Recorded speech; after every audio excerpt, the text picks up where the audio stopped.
السلام علیکم ناظرین، سلامتی ہو آپ پر جہاں بھی آپ ہوں۔ کیلنڈر پر آج دن میں تاریخ رہی 10 ربیع الثانی، دن اتوار ہے اور انگریزی تاریخ 6 نومبر ہے۔ اپنے میزبان راہی حجازی سے انڈیا کی خبریں سنیے۔ ملک کی اقلیتیں بالخصوص مسلمان استحصال کا شکار ہیں۔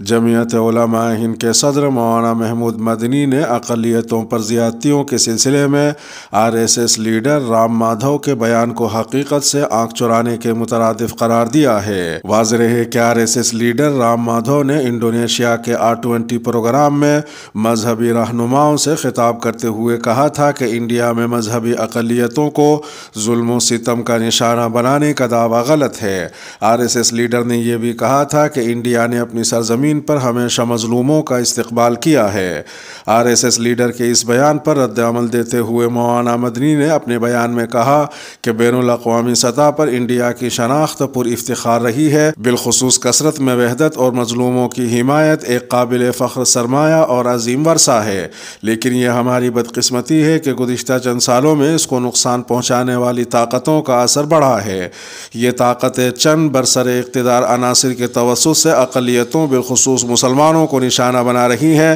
جن کے ناقابل انکار شواہد موجود ہیں۔ اس سلسلے میں مولانا محمود مدنی نے ٹائم میگزین وغیرہ کئی غیر ملکی رپورٹس کا حوالہ دیتے ہوئے کہا کہ یہ ممکن ہے کہ چند رپورٹس مبالغے پر مبنی ہوں، لیکن من جملہ یہ حقیقت واضح ہے کہ اقلیتوں پر جسمانی اور زبانی حملے ہوئے ہیں۔ ان کے خلاف نفرت پر مبنی بیانات کا سلسلہ بڑھا ہے اور اس سلسلے میں قانون نافذ کرنے والی ایجنسیاں اپنی کارروائی کرنے میں ناکام ہیں۔ خود ملک کی سب سے بڑی عدالت سپریم کورٹ نے نفرت پر مبنی بیان بازی پر گہری تشویش ظاہر کی ہے۔ مولانا محمود مدنی کا یہ بھی کہنا تھا کہ ہمیں حقائق پر پردہ پوشی کی چندہ ضرورت نہیں ہے۔ مظالم کے سلسلے میں حقائق کی تردید اس وطن عزیز کے ساتھ وفاداری نہیں ہے، بلکہ ظالموں کو ظلم سے روکنا اور مظلوموں کی مدد کرنا ہی وطن کی اصلی خدمت ہے۔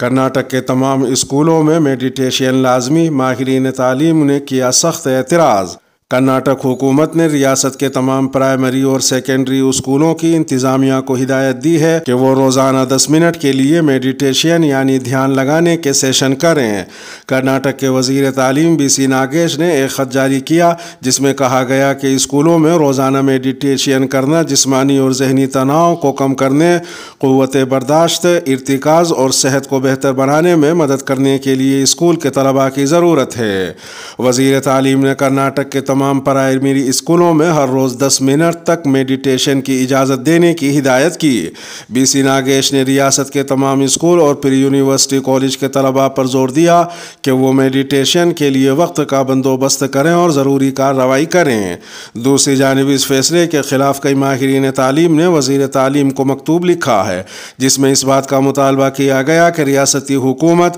آئین، دستور اور سیکولرزم کی حدود میں رہ کر فیصلے لے، نہ کہ یہ کہ یک طرفہ فیصلہ لیتے ہوئے یوگا اور میڈیٹیشن جیسی سرگرمیوں کو عمل میں لائے۔ Doctor PB Bhandari, professor Niranjan Aradhya, doctor SG Siddaramaiah, doctor Vijayamma, doctor Srinivas جیسے سینئر ماہرین تعلیم نے وزیر تعلیم کو لکھے ہوئے خط میں کہا کہ میڈیٹیشن جیسے عمل سے بچوں کی صحت بہتر ہوگی، یہ کہیں بھی ثابت نہیں ہوا ہے۔ انہوں نے مزید کہا کہ موبائل کی عادت سے چھٹکارا دلانے کے لیے میڈیٹیشن کیا جائے تو بچوں پر مثبت اثر ہوتا ہے، اس کی تصدیق کہیں نہیں ہوئی ہے۔ تعلیمی ماہرین کا یہ بھی کہنا تھا کہ کووڈ کے بعد کس طرح سے بچوں کو ذہنی طور پر تیار کیا جائے، اس کے لیے یونیسیف نے گائیڈ لائنز جاری کی ہیں۔ یونیسیف کی جانب سے جاری کردہ ان گائیڈ لائنز میں کہیں بھی یوگا اور میڈیٹیشن جیسے الفاظ کا استعمال نہیں ہوا ہے، تو ایسے میں ریاستی حکومت کس بنیاد پر یہ فیصلے لے رہی ہے، اس بات کا جواب دینا ہوگا۔ UP پولیس کے نوٹس کے باوجود نرسنہانند نے کہا کسی بھی قیمت پر کریں گے دھرم سنسد۔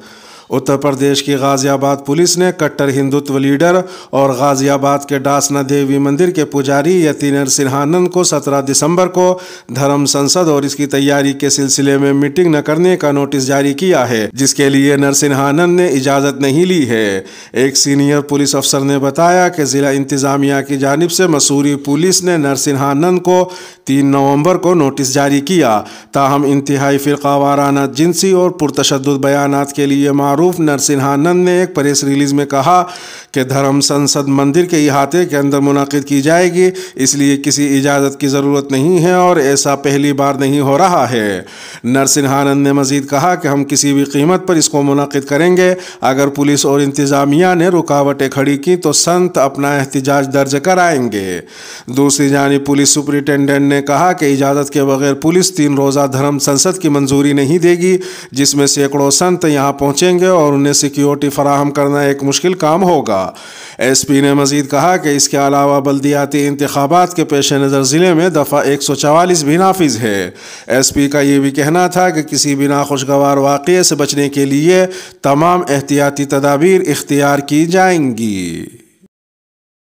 ملت کے مشترکہ مسائل کے حل کی کوشش کریں۔ برہان پور کی معروف دینی درسگاہ دارالعلوم شیخ علی متقی میں اسلامک فقہ اکیڈمی انڈیا کے سہ روزہ سیمینار کے افتتاحی اجلاس سے خطاب کرتے ہوئے اسلامک فقہ اکیڈمی انڈیا کے جنرل سیکریٹری مولانا خالد سیف اللہ رحمانی نے اس بات پر زور دیا کہ مسلمانوں کے درمیان جو کچھ مسلکی اختلافات ہیں وہ فروعی مسائل ہیں، ان میں ایک سے زائد آراء کی گنجائش ہے اور سلف صالحین میں دونوں نقطۂ نظر کے حاملین موجود ہیں، اس لیے اپنے مسلک کے بارے میں شدت اور ایک رائے پر اصرار اور دوسرے نقطہ نظر کی تغلید سے بچنا چاہیے۔ مولانا خالد سیف اللہ رحمانی نے مزید کہا کہ انڈیا کے اکابر علماء جیسے حضرت مولانا قاسم نانوتوی، حضرت مولانا رشید احمد گنگوہی اور علامہ انور شاہ کشمیری وغیرہ نے بھی ان مسائل میں شدت برتنے اور ان کو حق و باطل قرار دینے میں معیار بنانے سے منع کیا ہے، اور ملک کے موجودہ حالات میں اس بات کی شدید ضرورت ہے کہ ملت اسلامیہ چھوٹے چھوٹے فروعی اختلاف کو بحث و مباحثہ کا موضوع نہ بنائے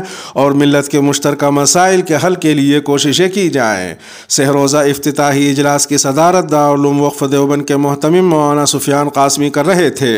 انہوں نے اپنے صدارتی خطاب میں دارالعلوم دیوبند کے قیام کے مقاصد کا ذکر کرتے ہوئے کہا کہ دارالعلوم دیوبند کے قیام کا بنیادی مقصد ملت اسلامیہ ہندیہ کے دین و ایمان کی حفاظت کرنا تھا، کیونکہ بانی دارالعلوم حجت الاسلام حضرت نانوتوی کا ماننا تھا کہ اقتدار جانے کے بعد واپس آ سکتا ہے، لیکن اگر ایمان چلا گیا تو سب سے بڑی دولت ہی ختم ہو جائے گی اور کچھ بھی نہیں بچے گا۔ انہوں نے مزید کہا کہ اسلامک فقہ اکیڈمی کے قیام کے مقاصد میں بھی قاضی مجاہد الاسلام قاسمی کے پیش نظر یہی تھا کہ آنے والا وقت انڈین مسلمانوں کے لیے بہت دشوار کن ہونے والا ہے، اسی لیے اس کی تیاری ابھی سے کرنی ہوگی، اور اسی کے پیش نظر قاضی مجاہد الاسلام نے اکیڈمی کی بنیاد رکھی۔ جماعت اسلامی ہند کے شعبہ اسلامی معاشرے کے سیکریٹری ڈاکٹر رضی الاسلام ندوی نے کہا کہ اسلامک فقہ اکیڈمی انڈیا کی اہمیت سے انڈیا کے لوگ بھلے ہی کم واقف ہوں، لیکن بیرونی ممالک بالخصوص عالم اسلام کی یونیورسٹیوں میں ایم فل اور پی ایچ ڈی کے مقالوں میں اسلامک فقہ اکیڈمی انڈیا کے فیصلوں، تجاویز اور قراردادوں کا بہت احترام کیا جاتا ہے اور ان کا حوالہ بہت اہتمام کے ساتھ پیش کیا جاتا ہے۔ صرف جہادی لٹریچر رکھنا جرم نہیں ہے۔ دہلی کی ایک عدالت نے کہا ہے کہ صرف ایک مخصوص مذہبی فلسفے پر مشتمل جہادی لٹریچر کو رکھنا جرم نہیں ہوگا جب تک کہ ایسا مواد پیش نہ کیا جائے جو یہ بتائے کہ اس طرح کے فلسفے کا استعمال کسی دہشت گردانہ کارروائی کو انجام دینے کے لیے کیا گیا۔ فیصلے میں مزید کہا گیا کہ اس طرح کا اہتمام آئین کے آرٹیکل 19 میں دی گئی آزادیوں اور حقوق کے منافی ہے، بھلے ہی وہ مذکورہ فلسفے اور نظریے سے متاثر ہوں تب بھی اس کو مذکورہ تنظیم کا رکن نہیں کہا جا سکتا۔ عدالت نے یہ تبصرے اگست 2021 میں NIA کے ذریعے مبینہ طور پر داعش کے نظریات کو فروغ دینے اور نئے ارکان کی بھرتی کرنے کے الزام میں گرفتار کیے گئے 11 افراد کے خلاف الزامات طے کرتے ہوئے کیے۔ انڈین ایکسپریس کی رپورٹ کے مطابق جج نے کہا کہ کوئی ایسا مواد اکٹھا نہیں کیا گیا ہے جس سے ظاہر ہوتا ہو کہ کسی ملزم نے اسلحہ یا گولہ بارود یا دھماکہ خیز مواد خریدا یا حاصل کرنے کی کوشش کی یا کسی دہشت گردانہ کارروائی کا منصوبہ بنایا جس سے کہ عام لوگوں کے ذہنوں میں بڑے پیمانے پر بے چینی یا خوف پیدا ہو سکے۔ عدالت نے یہ بھی کہا کہ جہادی لٹریچر رکھنا UAPA کی دفعہ 20 کے تحت جرم نہیں مانا جائے گا، تاہم جج نے کہا کہ استغاثے کی کہانی کو پہلی نظر میں ثابت کرنے کے لیے مواد موجود ہے۔ مجلس اتحاد المسلمین نے 2 کارپوریشن وارڈوں پر امیدواروں کا اعلان کیا